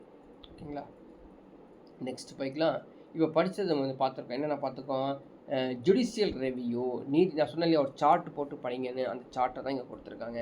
நீதித்துறை மீளாய்வு, ஜுடிஷியல் ஆக்டிவிசம், நீதிமன்ற செயல் முனைவு, ஜுடிஷியல் ரீஸ்ட்ரைன், நீதிமுறை கட்பாடு, ஜுடிஷியல் ஓவர் ரீச், நீதிமுறை மீறல். ஸோ கம்பேரிட்டிவ் ஸ்டடி கொடுத்துருக்காங்க. ஸோ அதையும் வந்து just you can go through it. அதை அவங்க சொன்னது தான் இங்கே வந்து கம்பேரிட்டிவாக போட்டு வச்சுருக்கோம். அதே மாதிரி பாருங்கள், த்ரூ தி கான்ஸ்டியூஷனல் இன்டர்பிரிட்டேஷன், அரசியலமைப்பு விளக்கம் எப்படி கொடுத்துருக்காங்க, நீதித்துறை மீளாய்வு பற்றி எப்படி கொடுத்துருக்காங்க, முன்மாதிரி என்ன, அதிகார பிரிவு என்ன அப்படிங்கிற ஒரு சார்ட்டும் கொடுத்துருக்காங்க. Just you can go through it. So ஃபைனலாக நம்ம வந்து ப்ரீவியஸ் இயர் கொஸ்டின்ஸ் பார்க்க போகிறோம். ஸோ ப்ரீவியஸ் இயர் கொஸ்டின் நான் சொன்னேன் பார்த்தீங்களா, இப்படி தான் கொஸ்டினே கேட்பாங்க. புரியுதா? அசர்ஷன் கொடுத்துருக்கான் பாருங்கள், ரூல் ஆஃப் லா. சரிங்களா, அசர்ஷன் கொடுத்துருக்காங்க, ரூல் ஆஃப் லா கொடுத்துருக்காங்க. Rule of law entails that all persons, both public and private institutions, the state and other entities accountable to publicly promulgated laws. Tamil வேணும், நாட் ஒன்லி சி இங்கிலீஷ். இது வந்து ஒரு assertion கொடுத்துருக்காங்க, கூட்டுகள் கொடுத்துருக்காங்க. காரணம் என்ன, the rule of laws forms the basis to international peace and security, and it is code to protect people rights under the fundamental freedoms. என்ன கொடுத்துருக்காங்க, A ட்ரூவா ஆர் ஃபால்ஸா, both A are ட்ரூவா, R is correct explanation of Aவா, A is false, R is true, both A and R are true but R is not the correct explanation of A சொல்லி மாற்றி மாற்றி கொடுத்துருக்காங்க. சரிங்களா, so நீங்கள் வந்து இல்லை இங்கிலீஷில் இல்லாதனால தமிழில் மட்டும் தான் கிடச்சிருக்கிறதுனால கொஷின்ஸ் எடுத்திருக்காங்க, பார்த்துக்கோ. ஸோ என்ன சொல்லப்பட்டுள்ளது, முக்கியமானது லா கொடுத்துருக்காங்க, இந்த லா பேஸ் பண்ணி கொடுத்துருக்காங்க. என்ன கொடுத்துருக்காங்க அப்படி பாருங்கள். இதில் இருக்க அசர்ஷன் வந்து இவங்க கொடுத்துருக்க ஆப்ஷன்ஸ் வந்து பார்த்திங்கன்னா ரெண்டுமே சரி தான். அதுவும் கொடுத்தது இதுவும் சரி தான், இதுவும் சரி தான், பட் பெட்டர் எக்ஸ்ப்ளனேஷன் கிடையாது. இந்த ரீசன் வந்து அசர்ஷனுக்கான பெட்டர் எக்ஸ்ப்ளனேஷன் கிடையாது. ஓகேங்களா, ஸோ என்ன அப்படின்னு பார்த்தீங்கன்னா, இந்த rule of law entails that all persons, public and private institution, state and other entities are accountable to the publicity promoted laws. எல்லாத்தையும் லாவில் கொண்டு வந்துணுங்கிறது ஓகே தான், கரெக்ட் தானது. நீங்கள் வந்து பப்ளிக்கில் உள்ளது, ப்ரைவேட்டில் இருக்கக்கூடிய இன்ஸ்டிடியூஷன்ஸு, பப்ளிக் அனைவரும் வந்து சட்டத்தின் கீழ் வந்துடணுங்கிறது சரிதானே. அதனால தான் போத் ஏ ஆர் ட்ரூ அப்படிங்கிறது வருது. The rule of law forms the base to international peace and security. அந்த லா வந்து இந்த லா கிடையாது, ஜென்ரலி லா வந்து இது இன்டர்நேஷ்னல் பீஸ். ஸோ அமைதிக்கும் பாதுகாப்புக்கும் எந்த ஒரு பிரச்சனையும் இல்லாமல் இந்த லா வந்து இருக்கணும், அதே மாதிரி வேணும் அப்படிங்கிறது தான் சொல்கிறாங்க. ஆனால் போத் அசர்ஷன் அண்டு ஆர் தேவை தான், ட்ரூ தான், ரெண்டுமே ட்ரூ தான். பட் ஆர் இந்த ரீசன் இருக்குது பார்த்தீங்களா, is not correct explanation of A, அதனால தான் ஆப்ஷன் டிக்கு வந்துருக்குது. ஸோ நெக்ஸ்ட் கொஸ்டின் பார்க்கலாம். பாருங்க, identify the incorrect statement about Lok Adalat. Lok அதாலத்தை பற்றி எது தவறான கூற்று, ஸ்டேட்மெண்ட் என்ன அர்த்தம், கூற்று அப்படின்னு கொடுத்துருக்காங்க. Lok Adalat is mechanism for speedy trial. Correct, புரியுதுங்களா? எது லோக் அதாலத், மக்கள் நீதி, மக்கள் குறை தீர்மன்றம் எதுக்கு வந்தது? வேகமாக உங்களுடைய பிரச்சனையை சால்வ் பண்ணுறதுக்காக தான். It is not a tool of the legal system. It is not a tool of the legal system அப்படின்னு கொடுத்துருக்காங்க. ஸோ ஜென்ரலி லோக் அதாலத் ஒரு நீதிமன்றம் அப்படிங்கிறது என்ன மீனிங்கு, லீகல் சிஸ்டத்தில் தான் இருக்கும் அப்படின்னு தான் தோணும். இருக்கட்டும். The kind of a forum to settle case in the amicable manner. ஆமாம், உங்கள் பிரச்சனையை வந்து டக்குன்னு வந்து ஒரு சால்வ் பண்ணக்கூடியது. Lok Adalat goes to the people to deliver justice at door steps. ஆமாம், இதுவும் சரிதான். இதை பற்றி பார்த்திங்கன்னா லீகல் சிஸ்டம் இல்லைன்னு சொல்கிறாங்க, அதுதான் தவறு. புரியுதா? கேட்டிருக்கிறது இன்கரெக்ட் ஸ்டேட்மெண்ட் கேட்டிருக்கான். இது ஒரு லீகல் சிஸ்டம் இல்லையாமா, எப்படி இல்லாமல் போகும்? லோக் அதாலத் குறைதீர் நீதிமன்றம் வந்து ஒரு நீதிபதி வச்சு லாயர்ஸ் வச்சு தான் செய்யக்கூடியது, அது எப்படி இல்லாமல் போகும் அப்படிங்கிறது கொடுத்துருக்காங்க. ஸோ வந்து இதை வந்து ஜஸ்ட் தமிழில் இருந்தால் கூட நம்ம இது பார்க்கலாம். ஓகேங்களா? ஸோ எல்லாமே இங்கிலீஷில் இருக்கிறதுனால உங்களுக்கு எக்ஸ்பிளைன் பண்ணிடுறேன், பார்த்துக்கோ. அடுத்த ஒன்று கொடுத்துருக்காங்க பாருங்கள். Consider the following statements. High Court as jurisdiction. High Court as jurisdiction அப்படின்னு கேட்குறாங்க. கேட்டு கீழே வந்து பாருங்கள் ஸ்டேட்மெண்ட் கொடுத்து வச்சுருக்காங்க. அந்த ஸ்டேட்மெண்ட் வந்து 1-4 கரெக்டாக, 1-3-4 கரெக்டாக, 1-2-3-4 எல்லாமே கரெக்டாக அப்படின்னு கேட்குறாங்க. எப்படி இருக்கு பார்த்தீங்களா? ஸோ கிளியராக புரிஞ்சுக்கிட்டால் மட்டும்தான் சொல்கிறோம். ஹை கோர்ட் as jurisdiction, இந்த உயர் நீதிமன்றம் இருக்கு இல்லைங்களா, அதை பற்றி சொல்கிறாங்க. Punish for is contempt. Punish for is contempt சரிதான், சரிதான். Tender advice on legal questions referred to the president of India. இது சரியில்லை. ஸோ அவங்க வந்து ஒவ்வொரு முறை பிரசிடென்ட் ஆஃப் இந்தியா போய் டிஸ்கஸ் பண்ணிட்டு வருவாங்க, கிடையாது. Tender advice on legal questions referred by governor of state. எந்த ஒரு கவர்னர்ட்டையும் அவங்க டிஸ்கஸ் பண்ணுறதே இல்லை. இப்போ அவங்க வந்து ஒரு தீர்ப்பு கொடுக்கணும்னு வச்சுக்கோங்க, பிரசிடென்ட் ஆஃப் இந்தியாட்ட போய் கேட்பாங்களா, கவர்னர்கிட்ட போய் கேட்பாங்களா? கிடையாதுல்ல. பாருங்கள், இந்த கொஸ்டின் எங்கே இருக்குது, எந்த புக்லேயும் கிடையாதுங்க. நம்ம அண்டர்ஸ்டாண்ட் பண்ணிக்கிறோம். அதுதான் நிறையா நியூஸ்லாம் பார்த்து புரிஞ்சு வச்சுட்டிங்கன்னா இது இருக்கும் இல்லை அப்படின்னு தெரிஞ்சுக்கலாம். The issue certain writs, issue certains writs to protect fundamental rights. பார்த்தீங்களா? அதனால தான் 1 and 4 only is the correct. Okay, அடுத்த ஒரு கொஸ்டின் வந்துருக்கு பாருங்கள். இல்லை தமிழும் சேர்ந்து இருக்குது. ஓகேங்களா? The essence of judicial activism, அது செயலூக்கம் கொண்ட நீதி வழங்கல் கொடுத்துருக்காங்க என்பதன் உள்ளடக்கம் என்ன? எசன்ஸ்னால் உள்ளடக்கம் என்ன? ஆக்டிவ் ஜஸ்டிஸ் டெலிவரி சிஸ்டம், விரைவாக நீதி வழங்குதல். புரியுதா? ஜுடிஷியல் ஆக்டிவிசம் வந்து விரைவாக நீதி வழங்குதல். Okay. Active implementation of rule of law வராது இல்லையா? ஸோ சட்டத்தின் கட்சியை ஊக்கமாக நடைபெறுவது கிடையாது. ஸோ ஆக்டிவ் இன்டர்பிரிட்டேஷன் லா இதுவும் வராது. ஸோ இன்டர்வென்ஷன் ஆஃப் ஜுடிஷியரி இதுவும் வராது. பார்த்தாலே புரியுது. ஸோ நீங்கள் வந்து அந்த நம்ம கொடுத்துருக்க மெட்டீரியல்ஸு, புக்ஸு எல்லாத்தையும் நீங்கள் வந்து கோத்ரூ பண்ணி இதை கொஷின்ஸை பார்க்கும் பொழுது ஸோ யூ கேன் அசஸ் தி எந்த கொஷனுக்கு என்ன ஆன்சர் வரும்னு தெரியும். ஆனால் படிக்காமல் நிறைய பேர் போகிறாங்க. படிச்சு போய் ஏதோ ஒன்று எழுதலாம்னு பார்க்குறாங்க. அது வந்து சான்சஸ் ரொம்ப கம்மி, புரியாமல் போயிடும். ஓகேவா? அடுத்த ஒரு ஆர்டிக்கல் பேஸ்டு கொஷின்ஸ் கேட்டிருக்காங்க பாருங்கள். தி judiciary was separated from the executive under which articles. அதாவது நீதித்துறையானது நிர்வாகத்துறையிடமிருந்து எந்த கீழ்கண்ட சட்ட உறுப்பு மூலம் பிரிக்கப்பட்டது அப்படின்னா எனக்கு கொடுத்தது 50. அப்போ 64 பற்றி என்னன்னு தெரிஞ்சுக்கணும், 51 தெரிஞ்சுக்கணும், 60 தெரிஞ்சிருந்தால் மட்டும்தான் 50ங்கிறது சொல்ல முடியும். இந்த கொஷின்ஸ்லாம் வந்து நம்ம உள்ளே வந்து பார்த்தீங்கன்னா கிட்டத்தட்ட 5 கொஸ்டின்ஸ் இருக்குது. இந்த சாதாரண கொஷினில் வந்து 5 கொஸ்டின்ஸ் இருக்குது. 5 கொஸ்டின்ஸாக என்னங்க பாருங்கள். இது ஒரு கொஷினு, இது 2வது கொஷினு, இது 3, இது 4 5. அப்போது ஒரு கொஸ்டின் நம்ம போய் படிக்க போய் 5 கொஸ்டின் நம்ம வந்து ஜெனரேட் பண்ணிக்கிறோம். அதனால தான் ப்ரீவியஸ் இயர் கொஸ்டின்ஸ் நிறையா டெஸ்ட்டு எழுதி ப்ராக்டிஸ் பண்ணுங்கள் சொல்கிறோம். ஸோ புவர் ப்ராக்டிஸாக இருக்குதுங்க. ரொம்ப குறைவாக ப்ராக்டிஸ் பண்ணுறீங்க. நிறைய பேர் பண்ணுங்கள், டெஸ்ட் எழுதுங்க. ஓகே, நெக்ஸ்ட் ஒன் பாருங்கள். Which are the following concept is not rule of law?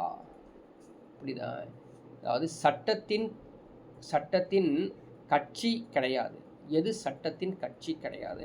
First natural justice, இயற்கை நீதி. கரெக்ட் தானேப்பா? தான் கரெக்ட். எது கிடையாது தானே கேட்டிருக்கான். இது உண்டு. ஃபேர் பிளே, நியாயமான செயற்பாடு. ஓகேங்களா? ஈக்குவலிட்டி, சமத்துவம், எல்லாமே கரெக்டு.